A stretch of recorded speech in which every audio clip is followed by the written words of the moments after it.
Hi friends, இன்றைக்கி என்ன video அப்படின்னு சொல்லி பார்த்தீங்கன்னா, நிறைய பேர் கேட்டிருக்கீங்க system hair care routine video போடுங்க, ஹேர் கேர் ரொட்டீன் வீடியோ போடுங்கன்னு சொல்லி நிறைய பேர் கேட்டுகிட்டே இருக்கீங்க. ஹேர் கேர் ரொட்டீன் வந்து நான் ரொம்ப அப்படிலாம் பண்ணுறது இல்லைங்க. பட் டெய்லி மார்னிங் ஏஞ்சுன்னா வச்சுக்கோங்களேன், என்ன பண்ணுவேன், நம்ம எப்படி நைட் என்ன பண்ணுவேன் அப்படின்னு சொல்லிட்டு சரி உங்களுக்காக கேட்குறவங்களுக்காக வீடியோவாக மேக் பண்ணி போகலான்னு இருக்கேன். நான் மார்னிங் வந்துட்டு ஏஞ்சிட்டு வந்துட்டு நல்லா ப்ரஷ்லாம் பண்ணிவிட்டு ஃபேஷியல்லாம் பண்ணிவிட்டு சும்மா நார்மலாக ஒரு எப்படி நைட் எப்படி ஹேர் ஸ்டைல் இருக்கணும் அதே ஹேர் ஸ்டைலோட தான் இருப்பேன். என்னோட வேலை நம்ம சமைக்கிறது, குழந்தைங்கள கிளப்பி விடுறது, அங்கே ஹஸ்பண்ட் வேலைக்கு அனுப்பி விடுறது, அந்த மாதிரி வேலையெல்லாம் முடிச்சுட்டு அதுக்கப்புறம் தான் வந்துட்டு நான் ஹேரை பற்றின இதுவே எடுப்பேன். நான் பாருங்க நேற்று நைட்டு வந்துட்டு சும்மா இப்படி தான் போட்டிருந்தேன், தெரியும்னு நினைக்கிறேன். இப்படி பின்னல் போட்டுட்டு தான் நைட் தூங்கினேன். ஸோ இதுக்கு மார்னிங் எழுந்துச்சு என்ன பண்ணுறது அப்படிங்கிறத பார்ப்போம். சரி, ஓகே ஃப்ரெண்ட்ஸ், டைம் வேஸ்ட் பண்ணுவேன், வாங்குங்க வீடியோக்குள்ளே போகலாம்.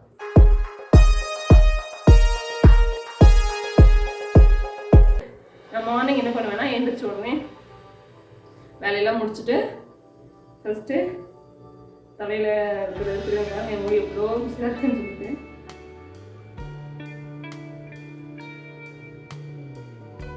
கொஞ்சம் நேரத்தில் நைட் லூஸாக போட்டிருந்தேன். ஸோ அதனாலவே வந்துட்டு முடி ஒன்று அடி இதாக இருக்குது.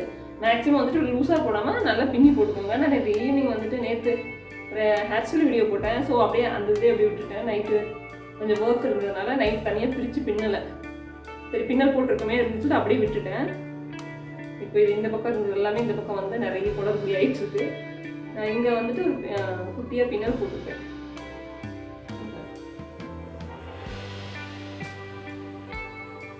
சரிங்களா? இது ஆக்சுவலாக வந்துட்டு உள்ளே கொண்டு போயிட்டு இப்போ செக்யூர் பண்ணியிருந்தேன். பட் அந்த கிளிப்பை எடுத்த டேஸில் வந்துட்டு ஆயில் அப்ளை பண்ணுவேன். இன்றைக்கி வந்துட்டு கொஞ்சம் வீடியோஸ் எடுக்க வேண்டியது இருக்குது, ஹேர் வீடியோஸ் பண்ண வேண்டியது இருக்குது. ஸோ அதனால் நான் எண்ணெய் வைக்கல. நான் எண்ணெய் வைக்காமல் என்ன பண்ணுறேன் அப்படின்னு சொல்கிறது பார்க்கலாம். ஃபஸ்ட்டு என்னுடைய தலையில் இருக்கிற சிக்கெல்லாம் எடுத்துக்கிறேங்க. கண்டிப்பாக சிக்கு பிடிச்சிருக்கோம், நிறைய சிக்கு பிடிச்சிருக்கோம். ஹேர் சீரம் அந்த மாதிரி கண்டிஷனர் மாதிரி யூஸ் பண்ணால் சிக்கு கொஞ்சம் கம்மியாகும்னு சொல்லுவாங்க. பட் நான் எல்லாம் எதுவும் யூஸ் பண்ணுறது இல்லையே. ஸோ கம்பல்சரி வந்து சிக்கு பிடிச்சிருக்கோம். நீங்கள் ஃபஸ்ட்டு சிக்கு எடுக்கும்போது கீழே இருந்து சிக்கு எடுங்க. நீங்கள் அடிக்கடி வந்துட்டு தலையை ஈவினிங் மார்னிங் ஃபோம் பண்ணிகிட்டே இருந்தீங்கன்னு வச்சுக்கோங்களேன், தலை சீவிட்டே இருந்தீங்கன்னா கண்டிப்பாக சிக்கு அதிகமாக விழாது.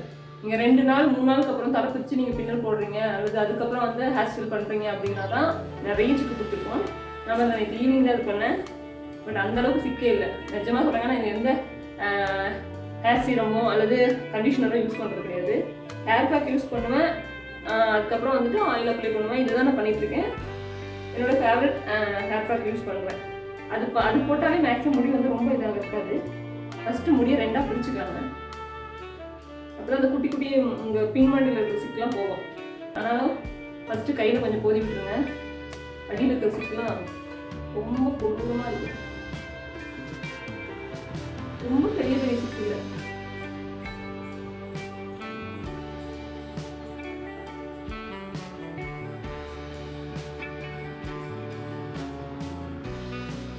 இதே மாதிரி 2 சைடும் எடுத்துக்கணும்.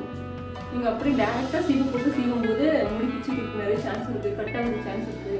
ஸோ வந்துட்டு ஃபஸ்ட்டு கையில் கோதி விட்டுருவோம். ஃபுல்லாக இந்த மாதிரி கோதி எடுத்துக்கோங்க. அப்போ வந்து பெரிய பெரிய சிக்கெலாம் வந்து ரிமூவ் ஆகிடும். ஸோ அதுக்கப்புறம் நீங்கள் ஈஸியாக சீப்பு போட்டு சிக்கு எடுத்துக்கலாம். உங்களுக்கு இதே சேம் இந்த பக்கம் எடுக்கணும். 2 பக்கமும் கையில் கோதிட்டுங்க. இப்போ வந்துட்டு சீப்பு வச்சு நம்ம எடுக்கலாம்.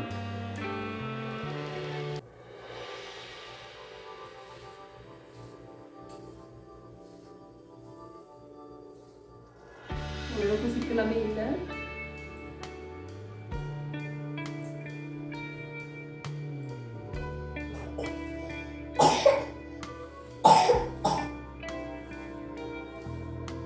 பாருங்க, தலையில் சிக்கி அந்த அளவுக்கு இல்லை. இப்போ நான் ஹேர் பண்ணிட்டு தெரியுதுங்களா? ஒரு முடி தான் வந்துட்டு. பட்டு ஆனால் எனக்குமே ஹேர் ஃபால் இருக்குங்க, நான் இல்லைன்னா சொல்லவே மாட்டேன். அது வந்துட்டு வயசாகி வர முடியுங்க. அது வந்துட்டு கம்பல்சரி இருக்க தான் செய்யும். உங்களுக்கு ஒரு கொத்து கொத்தாக வருது முடி. ஒரு டைம் இது மாதிரி எடுக்கும்போது அப்படியே கொத்து கொத்தாக வருது அப்படின்னு சொன்னால் தான் ஹேர் ஃபால் இருக்கும். நீங்கள் ஹேர் ஃபால் ஆகுதுன்றது எப்படி கண்டுபிடிக்கலாம் அப்படின்னு பார்த்தீங்கன்னா வச்சுக்கோங்களேன், நம்ம தூங்கும்போது நம்ம பில்லோவில் வந்துட்டு முடி இருக்கும். நம்ம பின்னல் போட்டே இருந்தாலுமே நம்மளுடைய பில்லோவில் முடி இருக்கும், பெட்டில் முடி இருக்கும். அதுக்கப்புறம் நம்ம ட்ரெஸ் வேர் பண்ணிட்டு இருக்கோம்னு வச்சுக்கோங்களேன், நீங்கள் ஃப்ரீ ஹேர் விடுறீங்கன்னா இந்த இடத்துல இங்கே நம்ம ட்ரெஸ்ஸில் இங்கெல்லாமே வந்துட்டு முடி அங்கங்கே அப்படி சுருண்டுட்டு இருக்கும், ஒட்டிகிட்டு இருக்கும். அது வந்துட்டு ஹேர் ஃபால் ஆகிறது தான் அந்த இது தெரியும். ஏன்னா எனக்கு நான் 2வது டெலிவரி ஆகும்போது எனக்கு அப்படி தான் இருக்குது. ஸோ அந்த கட்டணும் அப்படின்னு சொன்னால் இப்படி எடுக்கும்போது எவ்வளோ குட்டியாக தெரியுது பாருங்க. இது வந்து ரொம்ப அகலமாக தெரியும். அப்படி இந்த ஒயிட் கலர் வந்து நல்லா அகலமாக பெருசாக தெரியும்.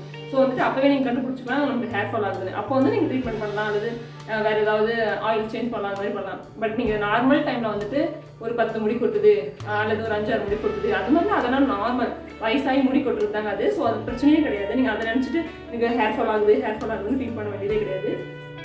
நீங்கள் டெய்லியும் வந்துட்டு இந்த மாதிரி குட்டி குட்டி டிப்ஸு, இந்த குட்டி குட்டி இது நல்லா ஹெல்த்தியாக சாப்பிட்டு டெய்லியும் தலைக்கு எண்ணெய் வச்சுட்டு அல்லது வந்து ஹேர் வாஷ் பண்ணிவிட்டு முடியில் வந்து டேண்ட்ரஃப் இல்லாமல் வச்சுக்கிட்டீங்கன்னு வச்சுக்கோங்களேன். உங்களோட ஸ்கேல்ப் டேண்ட்ரஃப் இல்லாமல் தலையில் சிக்கு சேராமல் அழுக்கு சேராமல் வச்சுக்கிட்டிங்கனாவே உங்கள் முடி நல்லா ஹெல்த்தியாகவே இருக்கும். லாங்காக வளரணுன்றது அவசியமே இல்லைங்க. முடி வந்துட்டு ஹெல்த்தியாக இருக்குதா அப்படிங்கிறது தான் ரொம்ப முக்கியம். ஷார்ட்டாக இருந்தாலுமே முடி நல்லா பார்க்க ஷைனிங்காக ஹெல்த்தியாக இருக்கா, நல்லா திக்காக இருக்கா, அதுவே ரொம்ப போதுமானது. நான் சிக் எல்லாமே எடுத்துட்டேன். இதுக்கப்புறம் ஒரு குட்டி மசாஜ் கொடுத்துக்கலாம். ஏன்னா வந்து டைட் ஃபுல்லாக அப்படியே முடி இப்படியே இருக்கு இல்லைங்களா. ஸோ அதுக்காக இப்படி முடியை முன்னாடி போட்டுக்கோங்க. க்ளோஸ் பண்ணுறோம்.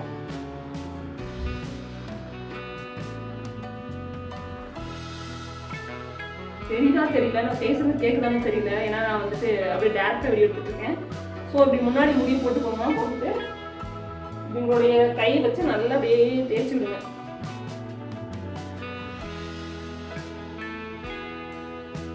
இப்படி பண்ணி விடும் போதுட்டு நல்லா அப்படியே மாதிரி இருக்கும், நல்லா சுகமாக இருக்க மாதிரி இருக்குங்க. ஆக்சுவலாக ஃபோம் வச்சு இப்படி சீவலாம். குட்டி ஹேராக இருக்கிறவங்க நல்லா முடி போட்டுட்டு இப்படி நல்லா சீவலாம். இந்த பாருங்க இப்படி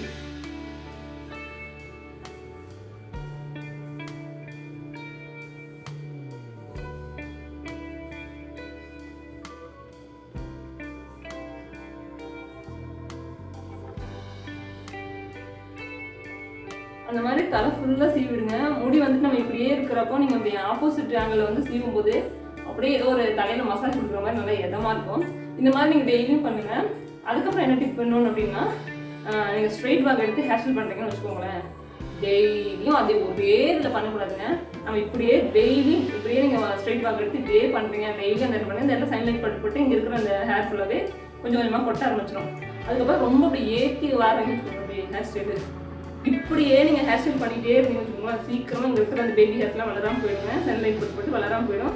இவ்வளோ தொத்து சொட்டையாக ஆரம்பிச்சிடும். பாருங்க அவங்க எடுத்து இப்படி பார்ட்டிஷன் எடுத்து பண்ணுறீங்க அப்படின்னு சொன்னால் ஒரு 2-3 டைம் யூஸ் பண்ணுறீங்க அப்படின்னா அடுத்து வேறு ஹேர் ஸ்டைல் ட்ரை பண்ணுங்கள். இப்படி இந்த சைடு எடுத்து ட்ரை பண்ணுங்கள். அடுத்து ஸ்ட்ரைட் பண்ணுறது இந்த மாதிரி மாற்றி நீங்கள் ட்ரை பண்ணும்போது வந்துட்டு நல்லா ஈக்குவலாகவே இருக்கும். ஒரே மாதிரி ஒரே ஹேர் ஸ்டைல் போட்டுகிட்டே இருந்தீங்க அப்படியே டைட்டாக கிளிப் எடுத்து டைட்டாகவே போட்டுருக்கீங்க அப்படின்னு சொன்னால் முடி வந்துட்டு டேமேஜ் ஆகும், பிரேக்கேஜ் ஆகும், நிறைய வாய்ப்பு இருக்குது. ஸோ வந்துட்டு லூஸாக ஹேர் ஸ்டைல் போட ட்ரை பண்ணுங்க. மேக்ஸிமம் அப்படியே இருக்கு டைட்டாக இறுக்கி பின்னல் போடுறதுக்கு வந்துட்டு கொஞ்சம் லூஸ் விடுங்க. இந்த ஸ்கேல்ப் ரொம்ப டைட்டாக இருக்கக்கூடாது. அப்படி இருக்கு ஒரு சிலர்லாம் பார்த்தீங்கன்னா இழுத்து போடுறதுல இந்த அந்த டாட் அந்த முடியோட அந்த ஸ்கேல்போட இது இருக்குங்களா அது அப்படியே உருண்டே கொப்பளை மாதிரி வர ஆரம்பிச்சிருங்க. அந்த மாதிரி டைட்டாக போடுவாங்க. ஸோ அந்த மாதிரி தயவு செஞ்சு போடாதீங்க. ஒரு 10 நாளுக்குள்ள அந்த முடி புடிஞ்சிட்டு வெளியிலே வந்துடும். அதுவும் எவ்வளோ நல்லா தாப்பிட்டு வச்சு பாருங்க. ஸோ அதனால் லைட்டாக போடுங்க. எவ்வளோ பெரிய ஹேர் ஸ்டைல் போட்டாலும் நீங்கள் கொஞ்சம் லூஸ் விட்டுட்டு அப்படி பின்னல் போடுறதா இருந்தாலும் சரி, ஃப்ரீ ஹேர் விடுறதுனாலும் பண்ணுங்கள்.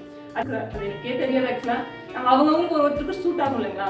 இப்போ ஒரு ஷாம்பு போட்டால் உங்களுக்கு ஹேர் ஃபால் ஆகாதுன்னு உங்களுக்கு தெரியும். அதில் வந்து ரொம்ப நிறைய ஆகுதுன்னா அந்த ஷாம்பு யூஸ் பண்ணாதீங்க. எது உங்களுக்கு செட் ஆகுதோ ஹேருக்கு உங்கள் ஸ்கேல்ப் எது செட் ஆகுதோ அதை வந்துட்டு யூஸ் பண்ணுங்கள் ரெகுலராக. அவ்வளோதான். நான் இதை பண்ணுங்க அதை பண்ணலாம் ரெக்கமெண்ட்லாம் பண்ண மாட்டேங்க. நானே வந்துட்டு ஃபஸ்ட்டு ஒரு ஷாம்பு யூஸ் பண்ணிட்டு இருந்தேன் காலேஜ் படிக்கும்போதுலாம். அதுக்கப்புறம் இப்போ ஒரு ஷாம்பு யூஸ் பண்ணிட்டு இருக்கேன். இப்போ ஒரு 1 இயர்க்கு முன்னாடி ஒரு ஷாம்பு அது வரைக்கும் யூஸ் பண்ணிட்டு இருந்தேன். இப்போ ஒரு ஷாம்பு மாறி இருக்கு. ஸோ நம்ம கொஞ்சம் பெட்டராக தோணும் இல்லைங்களா. அதில் மாறிட்டு தப்பு கிடையாது. இல்லை நான் சின்ன வயசுல இருந்து அதான் போட்டேன், இப்போயும் அதே தான் போடுவேன்னா முடி பிரேக்கேஜ் ஆகி உடஞ்சி போடதான் செய்யும். ஸோ அதுக்குன்னு வந்து நிறைய மாற்றிக்கிட்டே இருக்காதீங்க. டெய்லியும் ஒரு ஷாம்பு டெய்லியும் ஒரு சோப்பு அந்த மாதிரி மாற்றிக்கிட்டே இருக்காதீங்க. ரொம்ப ஹார்ஷ் கெமிக்கல் இருக்கிறதுலாம் வந்துட்டு நம்ம தலையில் வந்து டெஸ்ட் பண்ணுறேன் நீங்கள் போட்டுக்கிட்டே இருந்தீங்கன்னு வச்சுக்கோங்களேன். அவ்வளோதான். இருக்கிற கொஞ்சம் நாள் முடியும் கையோட போயிடும். ஸோ வந்துட்டு உங்களுக்கு எது செட் ஆகுதோ அதை வந்து யூஸ் பண்ணுங்கள். அவ்வளோதான். அந்த வீடியோ உங்களுக்கு யூஸ்ஃபுல்லாக இருக்குன்னு நினைக்கிறேன். ஃபர்ஸ்ட் டைம் என்னோட வீடியோ தான் பார்க்குறீங்கன்னா லைக் பண்ணுங்கள், ஷேர் பண்ணுங்கள், மறக்காமல் சப்ஸ்கிரைப் பண்ணுங்கள். நீங்கள் பண்ணுற ஒரு குட்டி சப்ஸ்கிரைப் தான் நான் அடுத்த வீடியோஸ் மேக் பண்ணுறதுக்கு ரொம்ப யூஸ்ஃபுல்லாக இருக்கும். ஓகே ஃப்ரெண்ட்ஸ், அடுத்த ஒரு சூப்பரான வீடியோவில் நான் உங்களை மீட் பண்ணுறேன். தேங்க்ஸ் ஃபார் வாட்சிங். பாய்.